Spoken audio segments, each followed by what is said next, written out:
So the next talk is given by Tobias Himmler, the combined effects of cyclic particle flux and anaerobic oxidation of methane support growth of a laminated seep bioherm of Pakistan. Thank you, Gernot, for the introduction. Good afternoon, ladies and gentlemen, dear colleagues. It's a great pleasure for me to be here and to be able to present some of our latest research about the combined effects of cyclic particle flux and the anaerobic oxidation of methane, and how they both support the growth of laminated bioherms off the coast of Pakistan. One common feature of the microbial ecosystems we had heard about today is that they are all associated with the photic zone, meaning that they occur in shallow water. And the key players in these environments are mainly photosynthesis mediating bacteria or heterotrophic bacteria. In the deep sea, a totally light-independent ecosystem exists around methane seeps, where methane-rich fluids escape from the seabed into the water column. And these bacteria or these microbes rely on chemosynthesis instead of photosynthesis. And you can see some of the microbial mats on this image that was taken with a remotely operated vehicle in 700-meter water depth. And these microbial mats are sulfate oxidizing bacteria like Beggiator or Thioploca mats. And these sulfate oxidizing bacteria, they rely on the production of hydrogen sulfide, which is the result of the anaerobic oxidation of methane. So most of the methane that comes out of the sea floor is consumed within the sediment by this process, anaerobic oxidation of methane. And only little escapes into the water column. At the same time, sulfate diffuses down from the seawater into the sediment, and where these both gradients overlap, this is called the sulfate-methane transition zone. And in this zone, a microbial consortium made up of methane oxidizing archaea together with sulfate reducing bacteria is mediating this anaerobic oxidation of methane, where methane is oxidized using sulfate, producing bicarbonate and hydrogen sulfide. And this hydrogen sulfide peak is usually associated with this sulfate-methane transition zone. One of the major consequences of this process is the precipitation of oxygenic carbonates due to the increase in carbonate alkalinity. And these carbonates are typified by extremely negative carbon isotopic values, usually below -30 per mil. This is because a large portion of the DIC that is incorporated or is used for precipitation of these carbonates originates from the methane, which is usually extremely depleted in delta 13.3. Coming back to the study area, the Arabian Sea, due to its geographic location, it's heavily influenced by the Indian monsoon, and the Indian monsoon brings nutrients to the surface water of the northern Arabian Sea, which basically fertilizes surface water, primary production in the surface water. And this is also seen in particle or sediment particle traps that were deposited over the entire Arabian Sea. And the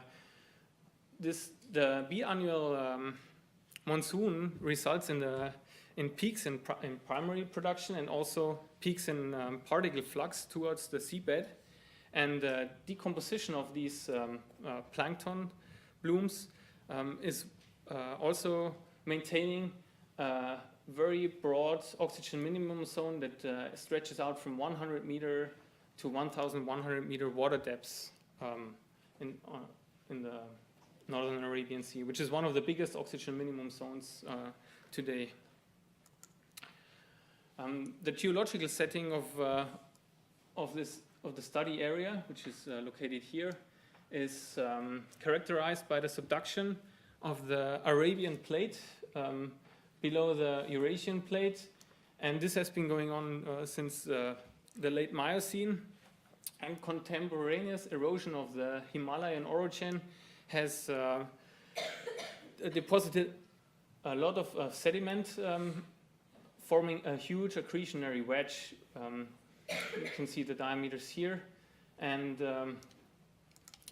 the continental margin of the Makran subduction zone is intercepted by a lot of faults, and methane that is generated in the sediment can migrate along these faults and escape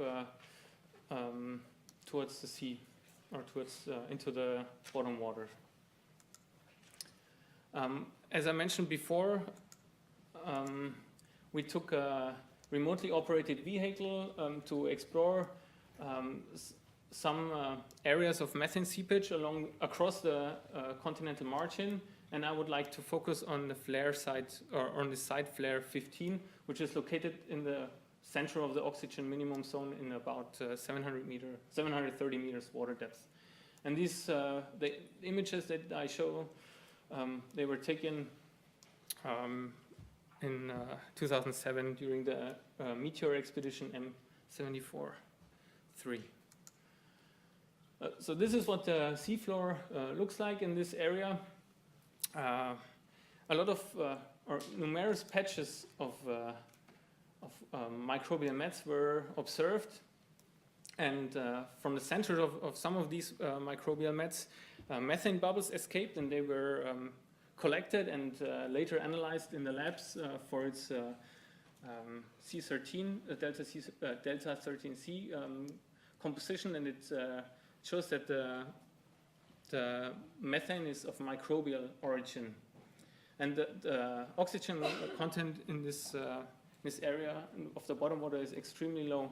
And what is very interesting is that some of these features of these microbial patches show a domal structure, and closer inspection with the RUV revealed that some of these domes are actually supported by oxygenic carbonate buildups, and these carbonates are characterized by extremely negative carbon isotopic signature of -50, and you can see here a crude wavy lamination, and these white arrows point to a buggy pore system that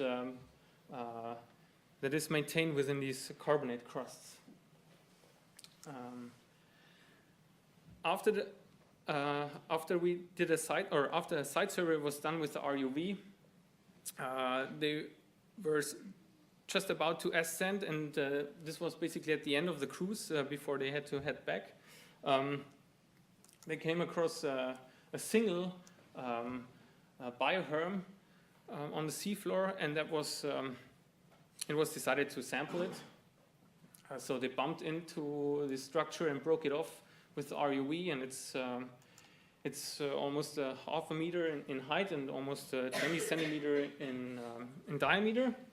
And then it turned out that the internal structure is composed of numerous laminae, fine laminae, and it shows an overall stromatolitic fabric.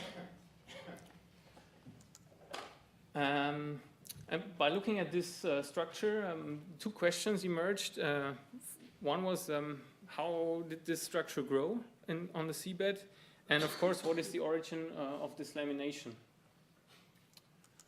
So we conducted some petrographic analysis first, and some of these laminar surfaces have a brownish fossil biofilm preserved on top of these aragonite crystals, and this can also be seen in the syn sections, where clotted and fibrous aragonite dominate, and you can see these bridges between those clotted and fibrous aragonite assemblages.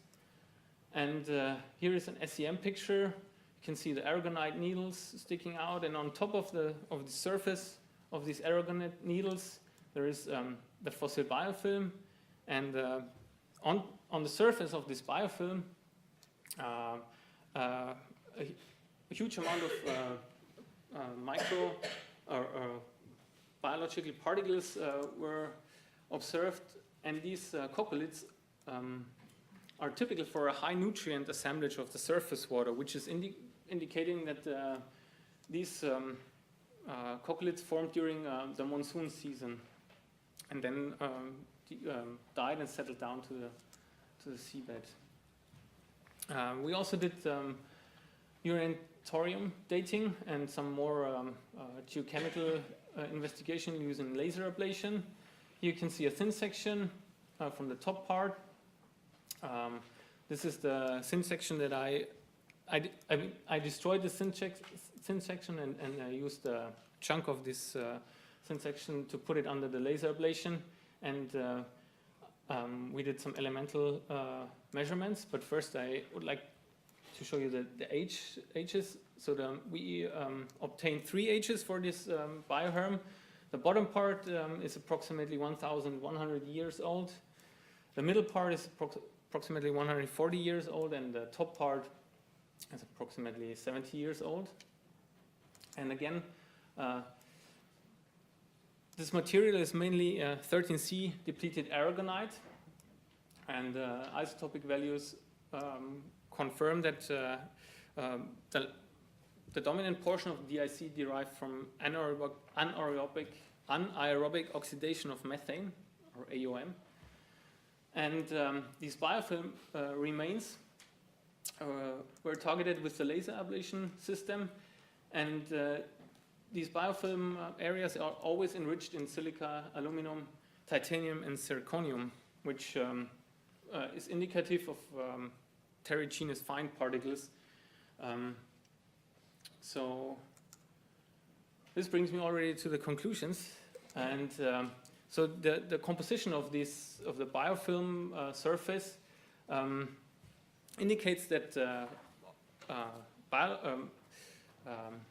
pelagic particles were trapped and bound onto the surface of these biofilms, and the composition of these fine particles can be associated to the Indian monsoon, and the isotopic signature of these carbonates or this aragonite indicates that AOM plays a role, or the anaerobic oxidation of methane also supported the growth of this bioherm. And altogether, we found compelling evidence of a deep water chemosynthesis-based stromatolite offshore Pakistan. And I would like to thank you for your attention and leave you with these impressions.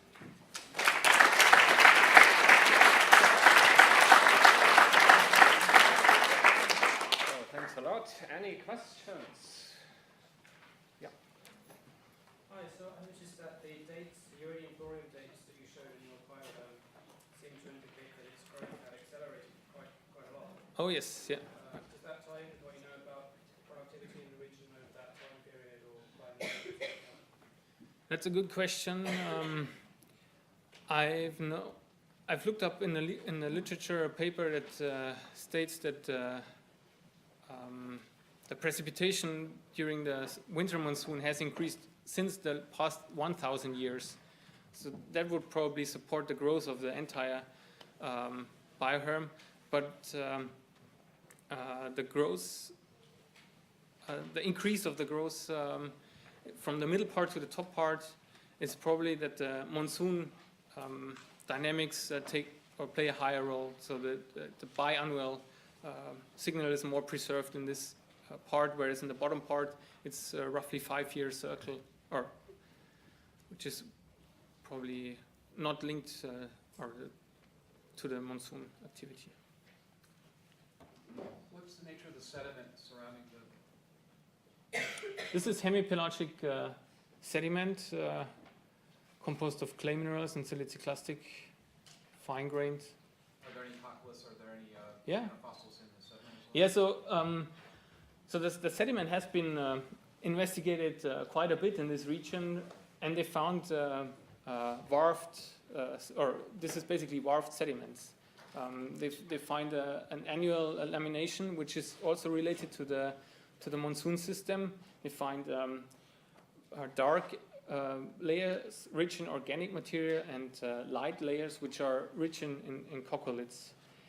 However, the lamination of this bioherm is not equivalent to the warps that are well known in this region.